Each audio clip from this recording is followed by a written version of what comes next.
नमस्कार. आज आहे रविवार. रविवारसाठी ब्रेकफास्ट काय करावा? तर घरात माझ्या नाचणीचं पीठ, तांदळाचं पीठ आणि रवा होता. मग मी सगळे एकत्र केलं. त्याच्यात थोडं मीठ घालून व्यवस्थित त्याला मिक्स केलं. कांदा, मिरची, जिरं, कढीपत्ता, आल्याचे बारीक तुकडे असं सगळं मिक्स केलं. हे बघा अशा प्रकारे ते व्यवस्थित मिक्स करायचं आहे. त्याच्यात हळूहळू पाणी घालायचं. पाणी एकदम घालू नका. अशा प्रकारे ते मिक्स करत जायचं. आणि आपल्याला एवढं पातळ हवं आहे की ते व्यवस्थित आपल्याला पायांवर टाकता आलं पाहिजे. म्हणजे आपण जर अर्धा वाटीच्या प्रमाणात घेतलं असेल तर आपण 3 वाट्या तरी पाणी त्याच्यात घातलं पाहिजे अशा प्रकारे. नंतर आपण मिठाचं पाणी लावून ग्रीस करायचं आहे, त्याला तेलही लावायचं आणि आपण त्याच्यावर आता डोसा घालूया.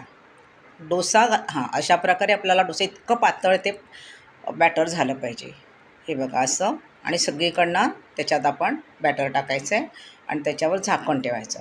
झाकण ठेवल्यावर 2 मिनटं वाट बघायची आहे आणि तो परतायचा आहे.